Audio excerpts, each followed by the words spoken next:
Ravichandra Ashwin is a wonderful off spinner, మంచి bowler అండి. అతను 500 వికెట్ తీయడం అనేది గొప్ప ఇదన్నట్టు, ఎందుకంటే అమేజింగ్ అన్నట్టు. ఎందుకంటే 500 వికెట్ తీయాలి అంటే ఎన్ని వేల బాల్ వేసినారు అతను. ప్లస్ ఇది చూస్తే మీకు చిన్న ఎగ్జాంపుల్, చిన్నపిల్లలు కూడా అర్థమవుతుంది. అంటే force equal mass into acceleration అంటారు. బాల్ మాస్ అనేది చేంజ్ కాదు, బాల్ అంతే ఉంటుంది వెయిట్. కానీ యాక్సలరేషన్ అంటే అతను రన్అప్ లీపు, అతను ఆన్ స్పీడ్ వేస్తూ ఉంటే యాక్సలరేషన్ పెరుగుతూ ఉంటే వికెట్లు వస్తుంటాయి అన్నట్టు. దాంతో అతను ఏం చేశాడు, అతను టర్న్, ఆఫ్ బ్రేక్ కానీ, గూగ్లీ కానీ, ఫాస్ట్ సర్వన్ కానీ ఎన్ని ట్రైన్ చేశాడు, నేర్చుకున్నాడు అంటే గొప్ప విషయం. అంటే చిన్నప్పటి నుంచి ఆయన ఎంత హార్డ్ వర్క్ చేశాడు, ఎంతో కమిట్మెంట్గా. ప్లస్ అతను చదువు ఆట మంచి బ్యాలెన్స్ చేసి కింద లెవెల్ నుంచి వచ్చాడు. లీగ్స్ ఆడుకుంటా, రంజీ ట్రోఫీ ఆడుకుంటా ఇండియన్ టీంకి వచ్చాడు. కొన్ని ఏండ్ల సాధన, కొన్ని ఏండ్ల గొప్పతనం. ఈరోజు మీరు 500 వికెట్ తీశారు కాబట్టి మనం గొప్ప అంటున్నాం. కానీ ఫస్ట్ వికెట్ అప్పుడు 50 వికెట్లు, 100 వికెట్లు, 150 వికెట్లు, 200 వికెట్ తీయడం అంటే కొన్ని ఏళ్ళ కష్టం అది. అంటే అతను కన్సిస్టెన్సీగా మెయింటైన్ చేశాడు. కన్సిస్టెంట్ ఏంటి, అతను ఫస్ట్ ఫిజికల్ ఫిట్నెస్ మెయింటైన్ చేశాడు.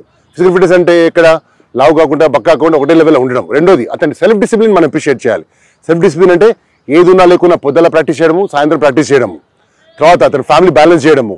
ఇది కొన్ని ఏళ్ళు జీవితం చేశాడు అంటే అతని గొప్పతనం అనేది మీకు ఇప్పుడు అర్థమవుతుంది. కానీ ఆ తపస్య, అదొక బర్నింగ్ డిజైర్ వల్ల ఈ స్థానానికి వచ్చాడు. మీరు ఇప్పుడే చెప్పారు కుంబ్లే తర్వాత అతను తీశాడు అని. కుంబ్లే ఒక గొప్ప అతను ఒక ఇంజనీర్. అతను కూడా ఇంజనీర్ కూడా ఒక 500 వికెట్ తీశాడంటే ఎంత అంటే, నేను చెప్పడం ఏంటంటే బాటమ్ లైన్ ఏంటంటే చదువుకున్న అబ్బాయిలు కానీ అమ్మాయిలు కూడా ఆటలో ఒక స్థానం సంపాదించవచ్చనేది నా దృఢమైన సంకల్పము. నేను బాగా నమ్ముతాను అన్నట్టు. చాలా మందికి పేరెంట్స్ కానీ పిల్లలకి ఏముంటుందంటే ఆట ఆడితే చదవలేరు, చదువు ఆడితే ఆడలేరు అనే ఫీలింగ్ ఉంటుంది. కానీ నేను ఒక నేషనల్ ప్లేయర్గా, ఒక సర్వజన అకాడమీ అధినేతగా ఏం చెప్తున్నా అంటే చదువుకున్న వాళ్ళు ఆడలేస్తారు, ఆడుకున్న వాళ్ళు చదవలేస్తారు. ఎందుకంటే ఆటలో ఇప్పుడు మీరు అశ్విన్ 500 వికెట్ ఇచ్చాడు. అతను ఒక 120-110 స్పీడ్లు వేస్తున్నప్పుడు ఒక బ్యాట్స్మెన్ ఆడాలంటే 1 సెకండ్ 2 సెకండ్లు ఆడాల్సి వస్తుంది. అదే మీరు ఒక చదువు చదవాలనుకోండి, ఒక ఎగ్జామ్ రాయాలనుకోండి, 3 గంటల క్వశ్చన్ పేపర్లో ఏది ఈజీ టఫ్ చూసి మనం ఆన్సర్ చేస్తాం. So Ravichandra Ashwin is amazing, నాకు లిజెండ్ అతను. And after Anil Kumble I'm feeling great. ఇతను ముందు నాకు గుర్తొచ్చేది అంటే 3 గుర్తొచ్చాడు. అతను 800 వికెట్లు తీశాడు. ఆ 200 వికెట్లు కూడా దాటాలని, అశ్విన్ గారు దాటాలని నాకు ఒక మంచి కోరిక అన్నట్టు. అది దాటలేస్తారు కూడా. అండ్ ఇంకోటి ఏంటంటే మీరు ఎన్నోసార్లు మీరు గమనించారు, 5 వికెట్లు చాలాసార్లు తీశాడు అతను. 10 వికెట్లు చాలాసార్లు తీశాడు. ఒక మ్యాచ్లోనే 5 వికెట్లు చాలాసార్లు, ఐ థింక్ నాకు అప్రాక్సిమేట్లీ 26-27 సార్లు తీశాడు.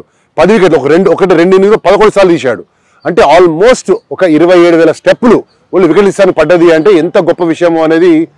అతని కమిట్మెంట్, అతని సెల్ఫ్ డిసిప్లిన్, అతని హార్డ్ వర్క్, అతని బండింగ్ డిజైర్, అతని కమిట్మెంట్ అండ్ ఎవ్రీడే చేయడము అనేది ఒక గొప్ప మహా సంకేతం నా పర్సనల్ ఫీలింగ్ అండి. యశస్వి విషయాలు ఇది మీకు చెప్పేది చాలా ఇంపార్టెంట్ అండి.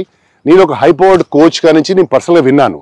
యశస్వి చేయాలి గొప్పతనం ఏంటంటే అక్కడ ఉన్న పిల్లలు తరీషు, అఖిల, కోచెస్ ఫైజల్, సీను వీళ్ళు కూడా నేర్చుకోవాల్సింది ఏంటంటే హేమంత్, రాజ్ కానీ, వినయ్ కానీ మా వాళ్ళని నేర్చుకోవాల్సిందంటే యశస్వి చేసే ట్రైనింగ్ ఎలా ఉంటుందంటే అతను ఒక ప్రతి షాట్ 100 సార్లు ఆడతాడు నెట్స్లో.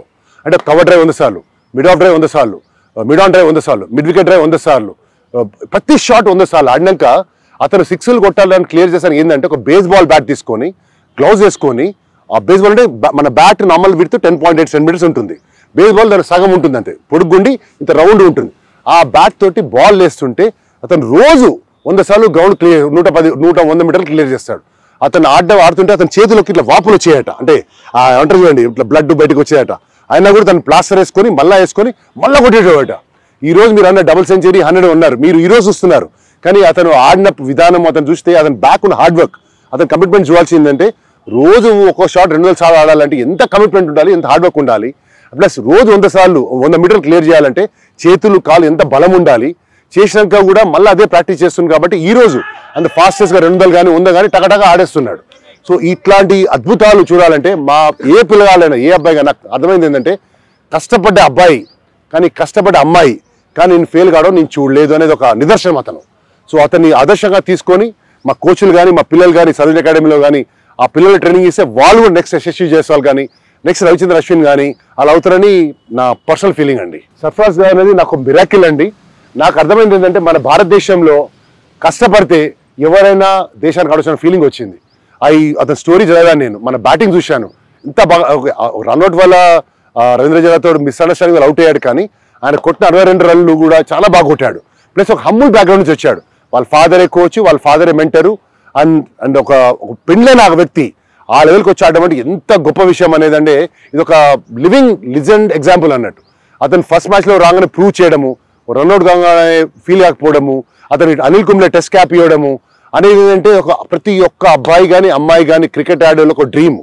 సో సర్ఫరాజ్ ఖాన్ ఎలా చెప్పాడు అంటే అది ప్రూవ్ చేసింది ఏంటంటే ప్రతి అబ్బాయి ప్రతి అమ్మాయి ఎవరైనా కష్టపడితే ఆ లెవెల్కి వెళ్ళొచ్చు. కానీ కమిట్మెంట్ అంటే ఎలా ఉండాలి? చదువుకోవాలి, ఆడుకోవాలి. పిల్లలు ఫేస్బుక్ల మీద ఇన్స్టాగ్రామ్ కాకుండా చదువు ఆట మీద చేస్తే మాత్రం 100% వాళ్ళు పెద్ద పిల్లలు అవుతారు. నెక్స్ట్ సర్ఫరాజ్ కానీ, నెక్స్ట్ యశస్వి జైస్వాల్ కానీ, నెక్స్ట్ రవిచంద్ర అశ్విన్ కానీ అవుతారు. కానీ కావాల్సింది మళ్ళీ ఒకసారి ఎంఫసైజ్ చేస్తున్నాను మీకు, ఆ కమిట్మెంట్, ఆ డిసిప్లిన్, ఆ బర్నింగ్ డిజైర్ కన్సర్న్ కోచ్లో కూడా కోచ్ కూడా ఏముండాలి, నేను ఒక ప్లేయర్ని తయారు చేయాలి, నేను టైం ఇవ్వాలి అని ఉంటే అతను లెవెల్ 1 లెవెల్ 2 అవసరం లేదు, నార్మల్ కోచ్ కూడా తయారు చేయొచ్చు. సో సర్ఫరాజ్ గారు వాళ్ళ ఫాదర్తో నేను ఒక ఇంటర్వ్యూ చూశాను. అతను నార్మల్ కోచ్, అతను aged, is around 50, but still ఈ కుడ్ ప్రొడ్యూస్ ఎ కోచ్. ఇది అంటే నేను ఏదంటే కోచెస్ కూడా ఏంటంటే ఆ బర్నింగ్ డిజైర్ ఉంటే అలా ఎంతోమందిని తయారు చేయొచ్చని మన హైదరాబాద్ నుంచి మన తెలంగాణ నుంచి కూడా చేయొచ్చని నా పర్సనల్ ఫీలింగ్ అండి. చాలా మంది తెలియదు మొహమ్మద్ సిరాజ్ గురించి అండి. ఇదే సరోజ్ ఎక్కడ గ్రౌండ్లో అతను రంజాన్ టైంలో వచ్చి టెన్నిస్ బాల్ మ్యాచ్లో ఆడేటాడు. నేను కలవలేదు కానీ అతను ఎవరబ్బాయి ఇంత బాగా రాత్రి 11 o'clock మ్యాచ్ రంజాన్ టైంలో ఆడేటాడు. నేను పర్సనల్ ఎవరబ్బాయి పొడుగు అబ్బాయి టెన్నిస్ బాల్ ఆడుతున్నాడు ఏంది అది పిచ్చిగా, అది కూడా 11 to 2 ఆడి తర్వాత పోయి అతను నమాజ్ చేసుకొని నెక్స్ట్ డే మళ్ళీ రంజాన్ 45 days అంటే ఫుడ్ తినకుండా ఉండి వచ్చి కష్టపడి ఆడుతుంటే అప్పుడు ఎవరు ఇస్తున్నారని తెలియదు నాకు. కానీ when he went on to play for India from Hyderabad and 100 wicket తీసాడంటే ఎంత హార్డ్ వర్క్ చేసి ఉండొచ్చు. టెన్నిస్ బాల్ ఆడాడు, గల్లీ క్రికెట్ ఆడాడు, ప్రతి మ్యాచ్ ఆడాడు, హార్డ్ వర్క్ చేశాడు, ల్యాంకింగ్ మెయింటైన్ చేశాడు, ఫిట్నెస్ చేశాడు. ఈ రోజు మనం భారతదేశం ఆడాం కాబట్టి గుర్తిస్తున్నాం. అలానే మొహమ్మద్ సిరాజ్ ఆడిన వాళ్ళు చాలా మంది పిల్లలు ఉన్నారు మా అకాడమీలో కానీ వేరేగా ఉన్నారు. కానీ వాళ్ళకు సిరాజ్కు డిఫరెన్స్ ఏంటంటే ఆ ఒక్క చిన్న బర్నింగ్ డిజైర్ ఒకటే తేడా వస్తుంది అన్నట్టు. అలా ఏ పిల్లలు అయితే బర్నింగ్ డిజైర్ ఉంటుందో, ఆకలి ఆ తపన ఉంటుందో నెక్స్ట్ సిరాజ్ కూడా మన హైదరాబాద్ నుంచి అవుతారు.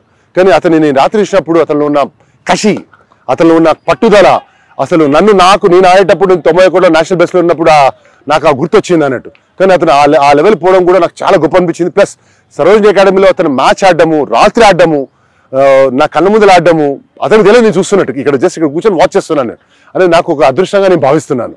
So it's really great matter for Siraj and pride for Hyderabad అండి.